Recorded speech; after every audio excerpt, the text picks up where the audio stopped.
Close the deal, I am the destroyer. I am the chosen lawyer. Training hard to knock them to the floor. I am the chosen lawyer.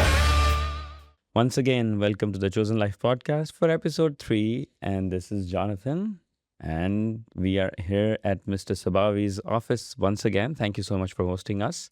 Thank you. And we are now for the last part of our conversation. Jonathan? It's rapid fire time. Yeah. It's time to shoot some questions over to our amazing guest and who's lived many, many lives. And again, your credentials, impeccable, my friend. So you inspire others to want to receive education, different occupations, and to find their path. So one of the first things that was coming to my head from the end of last week was a young man comes into your office, or young lady. This person comes to you, knocks on your door, says, I've been watching you on television, heard you on the radio. I've been thinking about getting into politics. What advice could you give me? So for that young person who thinks that they have a future in politics, where do they begin? What could you tell them? It depends on the age bracket, because if somebody come and is already studying life science and tell me I would like to in politics, I said let's start to be a volunteer, get involved. Let's hear your voice, because I think politics starts with people are willing to stand and be vocal about what they think. And not everyone is that. I have to tell you that. Despite the fact that there's a freedom of speech and everything, people don't like to be in the spotlights. They don't feel comfortable. The biggest fear, that's a search saying, the biggest fear is public speaking. The biggest fear. Some people might fear of elevators, mountains, cats, dogs, but the biggest fear is public speaking. People don't feel comfortable speaking in public, and everybody's looking at me. I think part of it, when I start teaching, it was very difficult when I see all the students look at me, and I have 100 questions in my head. Would I be able to answer the questions, or I'll be in spotlights and get exposed or whatever, vulnerable? But it's training, and different people can do different things, and not everybody is the same. So when somebody speaks to me saying I would like to be involved in politics, or I would like to be a politician, I would like to be, how did you do it? I would love to do it. I said, you are very welcome. Join us. I even did at some point of time, Politics 101. I did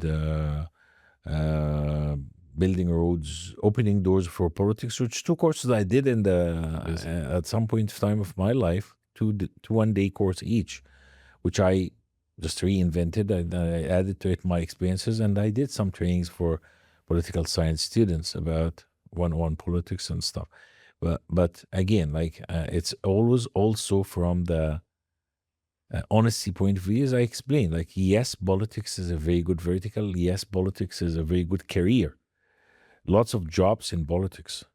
But being a politician is not only that. Politician is not a job. Yeah. How many guys play football? Millions. How many people become Ronaldo. Messi? Or Messi, yeah. Okay. One. Right? One in few hundred millions. So same thing. Yeah. You can be in politics and you can work in politics, you can have activity in politics, but doesn't mean that it will automatically lead to be a politician, or it's guaranteed the road to be a politician. There's no course you can go and take. I'll be 4 years and I will graduate as an MP. There's nothing like that. So there's lots of factors, lots of unseen circumstances. Lots of people can't control it. But I have to encourage them to be involved, to see themselves and grow themselves and become maybe politicians, of course. Very useful. It gives an insight about how you can navigate your path.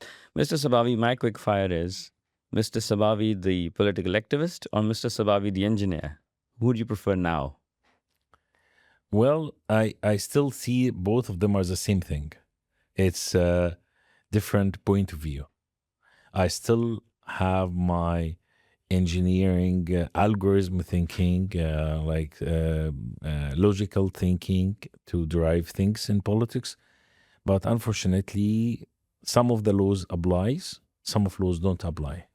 So when my students ask me, how do you find politics versus being an IT? I say very simple. I'll give you a very simple equation. When we are in engineering or in IT, 1 + 1 = 2. Nobody can come up and say like it's 3 or 4. Like no confusion about 1 + 1 = 2. In politics, 1 + 1 is, it depends. Like it can be 5, it can be 0, it can be nothing. Like we don't know. So it's uncertainty in politics, not exactly what I used to do in politics. But some of the laws applies the same thing. Like people think that the government knows everything. The fact is, some sectors might know, but not everybody in the government know everything. Can't be.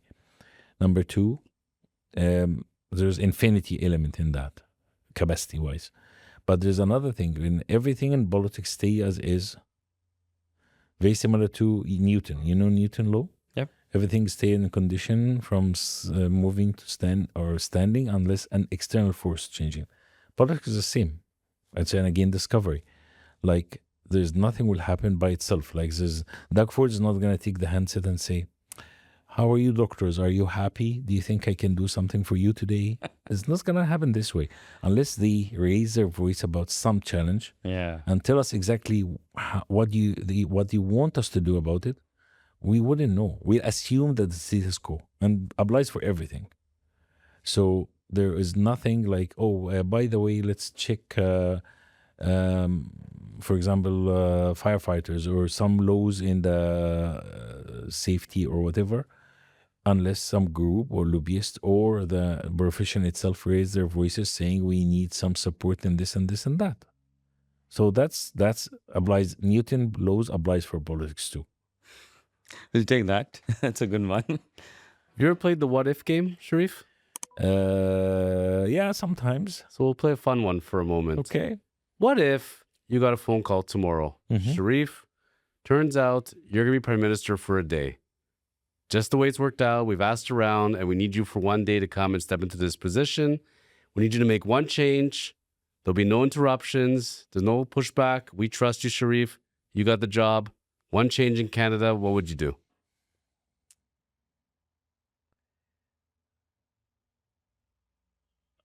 One thing. Whatever you're most passionate about. What do you think would most help Canada?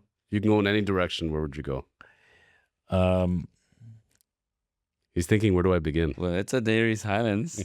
He's just, that is on. It's difficult to be There's tons of things can be done. And you can't, again, like... Well, let's say the most something about, but it's also you have to understand, like, different people have different priorities. Absolutely. Something I could see, this is the best thing I can do to help the country. Yeah. Some other people saying like he wasted a chance, like he could done better than that. No, we trust you. It's your call. Like definitely, I think what Premier Doug Ford is doing to unleash the business, this is our savior. If we can, like, and instead of having, which he always say that, instead of raising taxes, we need businesses to make more businesses can be more taxes. So they will get us that money we need without raising taxes. So how can we help them to make more business so that they can be more taxes? And was for me like very good eye opener, saying that like sell something for $5 and sell 5 million, you make 25 million. Sell something for $1 million, you are not gonna sell 5 of them. It's difficult. You make 5 million, and you can see many of the this economical rule applies for software companies now on iPhone, for example. The software is like $2. It's like $2. There are guys like developers and planning and design for $2, but they're selling 10 million copy. So that's the scaling factor is very important in economics, and I think Premier Doug Ford is doing a great job in that. And it's funny, I was telepathically sending you messages so we were on the same page, because I was thinking in my mind, if it was Sheref or it was me, and if I could be in that position, I want to bring as much business into Canada. I don't want businesses leaving. I want to attract businesses. I want to give them incentives for reasons. This is why you want to be here. This is why you want to set up shop. This is why you want to employ Canadians. That's Can I phrase that? You need to give them the reason to stay. Yeah. So if there's no enough incentive, it will be much easier for them to drive 120 kilometers from here and become in the US. And there's no barriers or environmental barriers or red tape or old X and Y and Z. absolutely. So One politician that you'd want to meet after you become a politician now? meet. Alive or not alive? Your call. One person you really feel like I should have met him or I should meet him. Like, for what reason? For whatever reason, for political reason, for sure. For your, it could be mentoring. I think it would be interesting to see Mr. Trump, Oh, but I don't know if that's the purpose thing or just to say my opinion about what he's doing. that's certainly not a It wouldn't be a boring dinner. Let's put it I'm that not way. sure of that. I would say Or maybe a 9-hole game. Who knows? yes. Yeah. I don't know. I like there's many politicians I love to meet. Like, if of course I like Jeff Kennedy is one of the things the politicians I ever admired. Right. Also a guy with a lot of stories. Nelson Yeah. Mandela is one of the people I dream to meet someday.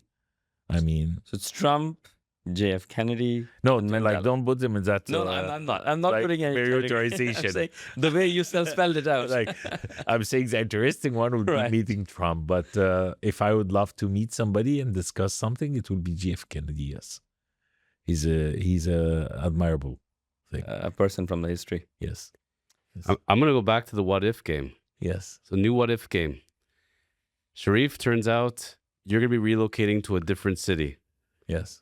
If you couldn't live in for some reason, whatever, another, the opportunity came, or you had to live in another city and you can't live in Mississauga, where would you pick off the top of your head?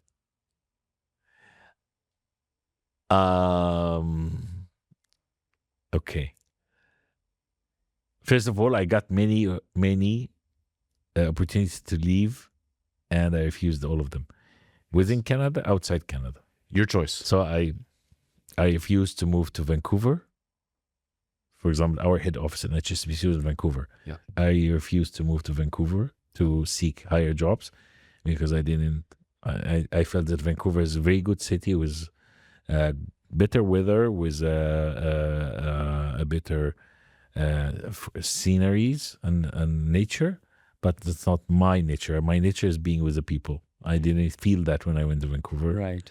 So that's one time.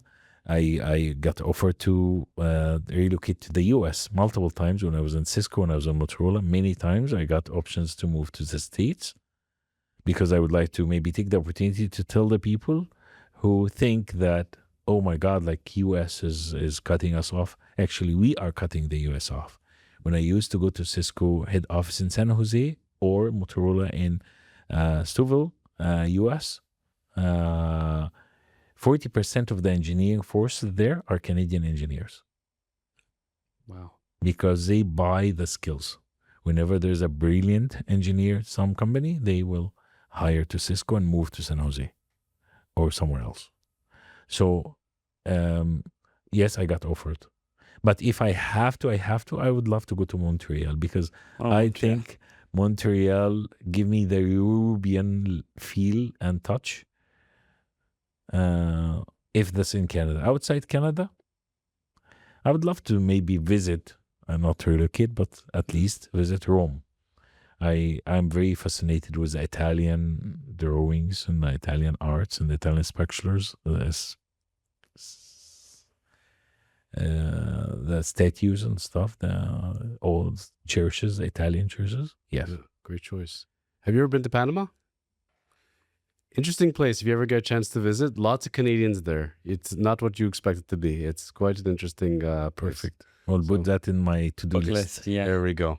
I'll finish off on my question. Yeah, we have time for one more, please. Speed cameras, yes or no? I know it's a slippery one, but I'm leaving it to you. Okay. let's discuss that from 2 point of views. Is it beneficial? Yes. Some municipalities taking advantage? Absolutely. So if you get caught for 42 kilometers on a speed camera at 2 a.m. in the morning because it's school zone, that's not right. We want, like, the purpose, like, if you want to discuss the camera system, discuss it, the purpose. The purpose is to add security and safety for the kids? Yes. Is the purpose to collect money? No. Because now it becomes difficult. Like some areas, like residential zone, 40 kilometers. School zone, 30 kilometers.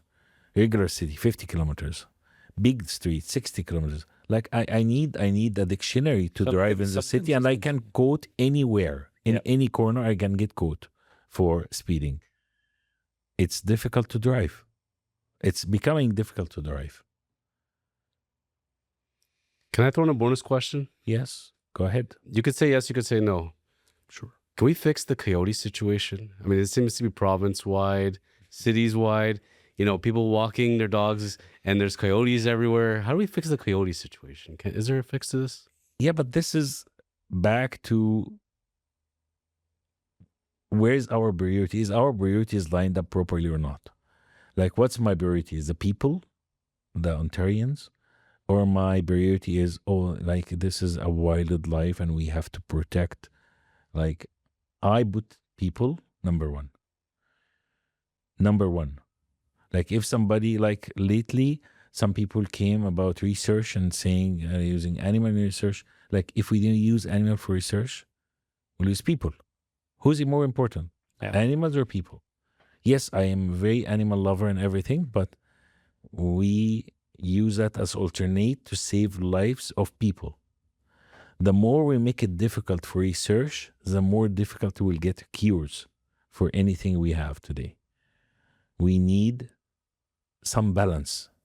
Like, I understand, like, we have to be humanitarian, but we don't have to be dogitarian, catitarian, coyotarian. Like, we have to be humanitarian. That's number one. That's my first priority and first choice. I just want to live in a city without speed cameras and without coyotes. That's all I ask for. Yeah, And but safe. I'll be very happy living in that community. Yeah. Yeah. Like, we can suggest to the cities to have cameras to capture coyotes' pictures. There we go. So we had a coyote around here in 30 kilometers. We'll put a close off at that, Mr. Sabawy. It was a pleasure, Jonathan. You've been so engaging, honestly, and your life journey has been incredible. And I have to tell you, Sheref, people hearing your story may inspire them to find their path again, whether it's going in politics, in IT, going into medicine. Never say no. If you dream it, you want it, you can make it happen. This man has done it. You can do it as well. So thank you for inspiring so many people. And what an incredible family story as well. You've been a great partner to your wife. So that's an inspiration in itself. I think you should ask her that question. Well, but if you fulfill the purpose, that's a promise. That's a different story. But anyway, I have one more story I want to give before we leave. Please. As you mentioned, my advice to everyone: follow your passion, because if you're doing job, you need to be passionate about your job. You can't excel, you can't innovate, you can't be one of a kind if you don't have a passion. Like, when I started my IT life, I considered geeks life. Like, people were like exchanging books. Like, somebody found something, he's calling everybody, guys, we have to get together. I discovered something, or I got software or whatever. So you have a passion, you will do a good job. If you're doing something just a job, it will stay a job forever. Yeah.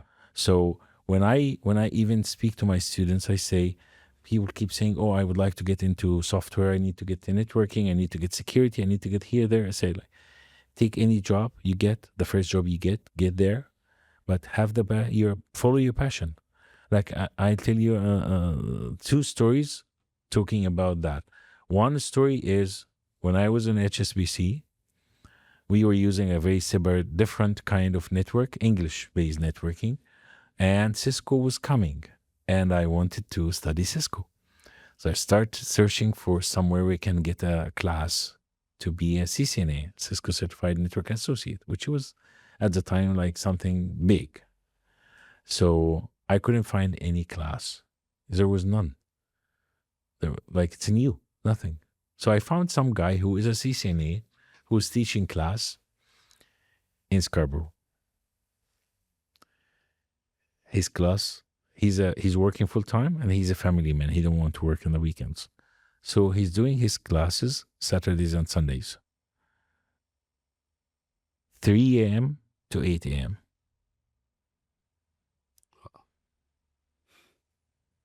Okay. So for 6-7 months, I was driving every weekend at 2:30 a.m. to Scarborough to attend the class. Some days where there's like snowstorm, I would be the first wheels on the highway. Like you look on the highway, there's no wheels. You don't know if you're going in the right direction or you're going to go to the curb because there is not even one wheel on the highway. 8 months. Coffee, 2:30 in the morning, driving to Scarborough, getting class from 3 to 5 a.m. And there's no Wait. Zoom. And there's no Zoom at the time. Yeah. There was no Zoom. And so this is kind of the passion I'd speak about. The other thing is people have to be able to stand for their opinions. I know that it's easier to let go, to get along. And sometimes even people advise you, you have to get along. Like, okay. Like, no, you have to stand for what you believe in. I think when I spoke too much about the Coptic cause and of course other groups, and I ended up in 2010 in the hit list from Al Qaeda. So I got CSIS and guys keep meeting with me and saying you can get killed. So the thing you need to do is stay low, don't speak, don't get in any public events, don't write on the internet, like stay low. They will forget about you. I said like, what the heck? Like I did all that so that they forget me. I want them to remember me, not forget me. So that's the thing. Like, Yeah, that drives your passion and how, the force behind your opinion that you have. Yep. Wow, I didn't see that one coming. Powerful. Yes, and as a father to 2 sons, I presume the advice you give the public is the same advice you give your sons, right? Follow your passion. yes, absolutely. And late congratulations on the marriage of your son, the youngest one? No, the oldest one, okay. the younger one is still following his passion. He wants to be official Migzalu. Okay. So he's going to study for another 6 years after being a dentist to be a surgeon. So he's following his passion. So one is a medicine doctor, the other is a dentist. Yeah, family doctor and a dentist, yes. Proud papa. Love it. Yes, there's a lot of medical people roaming around in my house. Yes. Life is difficult. Yes, but you're helping society, and your children blossomed, and that's direct speaking of the parents. Setting the examples. So it's wonderful to hear. Chosen Life podcast, inspiring people, and we'll be back next week. And thank you, Sheref, again Thank for your you. time and your passion. Thank you very much for coming, and I really have had a good time. And as you said, I would love to feel that some people might get benefit from the stories. Yes. So Thank you so much.